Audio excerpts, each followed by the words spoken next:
Assalamualaikum warahmatullahi wabarakatuh. Halo teman-teman semua, selamat datang di video kami. Di sini saya perkenalkan diri terlebih dahulu ya. Nama saya Aditya Ramdhani sebagai perwakilan dari kelompok 3 dari mata kuliah Teori Praktik Konseling Humanistik yang diampu oleh Ibu dosen Ibu Ananda Rahmaniar, MPD. Video ini saya dedikasikan untuk memenuhi salah satu tugas ujian akhir semester di Universitas Maksum di mata kuliah Teori Praktik Konseling Humanistik dengan pengampu Ibu dosen Ibu Ananda Rahmaniar, MPD. Sebelum ke video konselingnya, di sini saya akan menjelaskan terlebih dahulu latar belakang video ini bagaimana. Yaitu adalah video ini menampilkan seorang perempuan yang berusia 23 tahun yang bernama Eka yang mengalami sebuah gangguan mental berupa PTSD. Apa itu PTSD?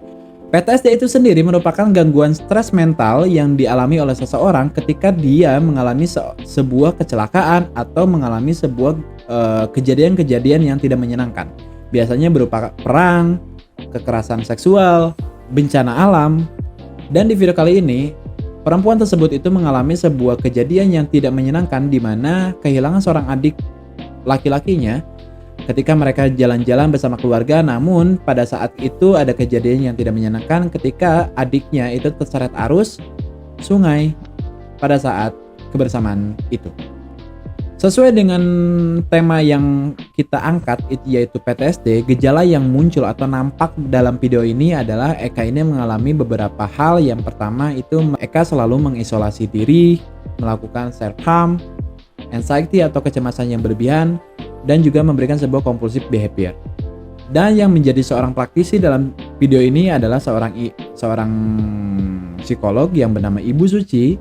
Dan tentunya dalam video ini Ibu Suci memberikan sebuah pendekatan yang bersifat humanistik berupa self disclosure atau pembukaan diri, dan juga memberikan sebuah sikap konfrontasi, memberikan juga proses yang terapeutik di mana memberikan sebuah kenyamanan bagi si konselinya, dan juga one person center. Dan Ibu Suci sendiri itu memberikan sebuah pemikiran baru terhadap Eka, yaitu memberikan sebuah yang tadinya pikiran-pikiran yang tidak irasional menjadi sebuah rasional. Familiar? Ya memang, karena memang pendekatan yang berikutnya yang diberikan oleh Ibu Suci sendiri itu adalah merupakan pendekatan REBT, yaitu adalah Rational Emotion Behavior Therapy. Penasaran videonya seperti apa? Inilah persembahan dari video kami. Selamat menonton.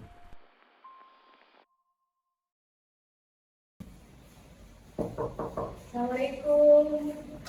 Waalaikumsalam. Ini pasti mereka sudah janji dengan saya di WA ya? Betul sekali. Silakan. Terima kasih. Silakan. Baik, Bu. Baik. Saya mau tanya, TK datang ke sini ini memang karena TK dirujuk oleh seseorang kah? Atau misalkan memang TK tahu tempat ini sendiri?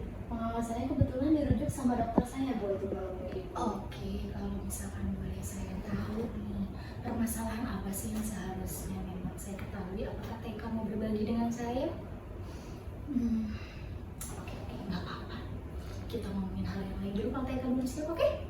Baik, Bu. Oke, biasanya nih, TK kalau misalkan di waktu luang, paling menyukai hal apa? Ketika TK misalkan lagi sendiri, atau misalkan lagi di rumah. Biasanya saya suka membaca, Bu. Membaca, saya juga suka membaca loh. Genre apa ini favoritnya TK tuh? Favorit saya biasanya novel fiksi. Novel fiksi, wah ternyata bukan cuma membaca saja yang kita sama suka. Dari mulai genre pun kita punya kesamaan. Oh, betul kan, Bu? Betul sekali.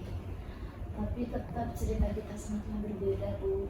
Bentar, maksudnya cerita kita berbeda gimana? Ibu tidak akan tahu apa yang saya rasakan. Saya merasa terintimidasi, Bu. Terintimidasi, kalau boleh saya tahu terintimidasi karena sesuatu hal apakah? Sama keluarga saya. Keluarga. Ada apa dengan keluarga TK? Kalau TK masih berat nggak apa-apa, nggak usah cerita. Tapi kalau TK percaya sama saya, TK boleh cerita sama saya ya. Oke. Mereka, Bu, jadi saya merasa takut, Bu. Saya merasa diintimidasi oleh keluarga saya. Saya merasa diasingkan. Saya merasa sangat bersalah atas diri saya sendiri, Bu. atas meninggalnya adik saya. Oke, baik. Saya sangat mengerti sih ya. Itu hal yang wajar sekali dialami karena saya pun pernah ada di posisi itu. Karena saya pun merasa bahwa diri saya itu merasa bersalah terhadap sesuatu, merasa malu terhadap sesuatu, itu memang sangat familiar sekali ya, di setiap orang pasti pernah merasakan hal itu gitu. Saya mengerti perasaan dari TK ya, karena itu hal yang normal sekali dirasakan oleh semua orang, bahwa memang saya pun pernah merasakan hal seperti itu TK. Saya pernah merasakan rasa bersalah terhadap seseorang, saya pernah merasakan sesuatu hal yang memang membuat saya merasa diintimidasi oleh orang-orang sekitar. Saya pun pernah merasakan hal itu. Seperti itu Kak. Iya betul sekali, saya diceritain bahwa saya juga pernah mengalami kekerasan dalam rumah tangga, sehingga saya juga merasakan bahwa titik berat saya ada di puncak. Saya malu sekali terhadap diri saya malu terhadap keadaan, saya juga merasa orang-orang mengintimidasi saya. Jadi apa yang saya rasakan sekarang ini hal normal sekali, dan saya pun pernah merasakan hal itu.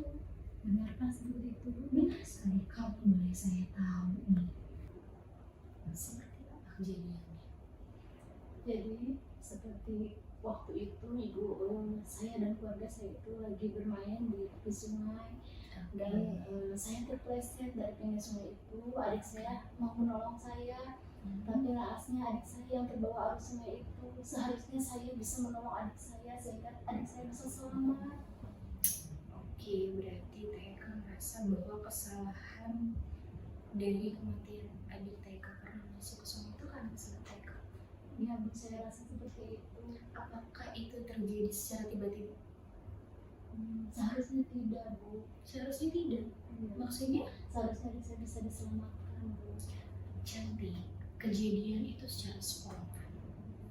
Kejadian itu tiba-tiba saja berlangsung, betul? Itu adalah rasa penunjukan kasih sayang dari adik TK ke TK sendiri. Saya pun yakin kalau TK dari posisi adik TK pasti akan melakukan hal itu, betul? Lalu sekarang perasaan TK yang paling hebat, yang paling sakit luar biasa itu apa? Selain dari merasa bersalah karena kematian yang dialami oleh adik TK sendiri. Ya bu, saya takut sekali karena saya merasa saya diintimidasi oleh keluarga saya, sehingga saya untuk berkomunikasi dengan keluarga saya merasa ketakutan karena takut sakit hati mengenai kejadian kemarin adik saya. Lalu saya kalau misalkan di kamar pun untuk mengisi kesepian saya melakukan hal yang tidak bisa yang seharusnya tidak dilakukan oleh saya. Ibu mau melihatnya? Kalau boleh saya lihat.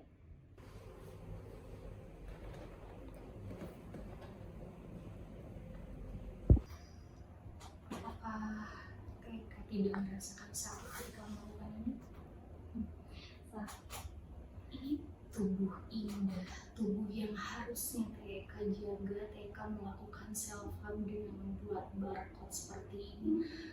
Apakah TK tidak merasakan sakit ketika disayat oleh pisau tersebut?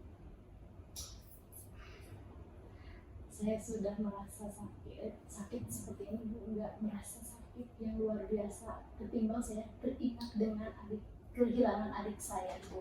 Oke, apakah dengan melakukan hal itu semua masalah yang TK punya bisa terselesaikan?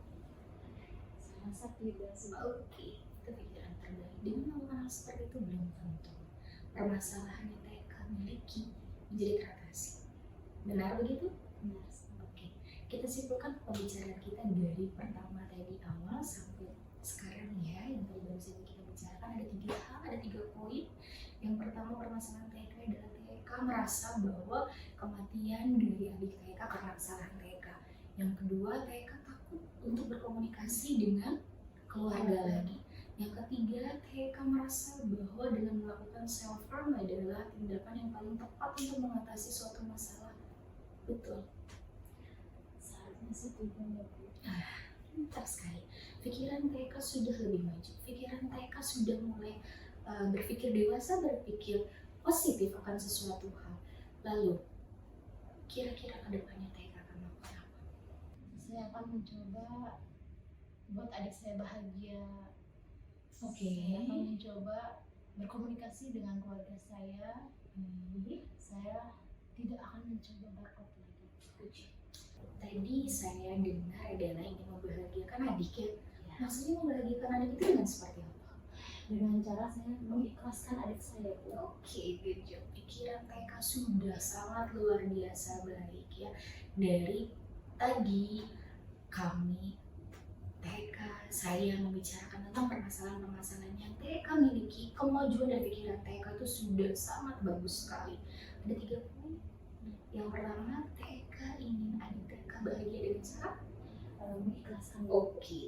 Yang kedua, TK akan mencoba untuk berkomunikasi dengan oke, keluarga saya. good job. Yang ketiga, TK tidak akan Mencoba barcode lagi. iya karena hal itu tidak akan mengatasi masalah ya. Betul sekali. Betul. Saya sangat berterima kasih karena TK sudah datang ke sini. TK sudah percaya kepada saya dengan usia yang sangat muda seperti ini. TK bisa berpikir dewasa. TK bisa memiliki potensi ke depan yang lebih baik. Pikiran ingin berubah ke arah yang lebih baik lagi. Semoga nanti TK dengan keluarga bisa silaturahmi lagi dengan baik, komunikasi lagi dengan baik. Anak TK di sana bisa bahagia dan juga rasa sakit ini tidak akan pernah terulang lagi ya cantik ya. Oke Ibu, baik. Amin. Semoga ya Bu ya. Terima kasih banyak Ibu. Bolehkah saya minggu depan untuk mengurangi sesi konselingnya bersama Ibu? Boleh. Nanti kita akan lihat ya progres ke depan. Kalau misalkan nanti di progres ke depan misalkan masih kurang baik, untuk mungkin ke depannya kita bisa bertemu 1 minggu sekali saja ya. Boleh Ibu, baik. Oke cantik. Saya cuma nitip pesan sama TK, jangan pernah merasa sendiri. Saya ada di sini. Jangan pernah merasa bahwa keluarga TK mengintimidasi. TK ada di sini karena rasa kasih sayang mereka. Baik, oke. Terima kasih ya atas pencerahannya. Saya semakin merasa percaya diri Bu untuk kedepannya. Terima kasih. Saya pamit. Assalamualaikum. Waalaikumsalam.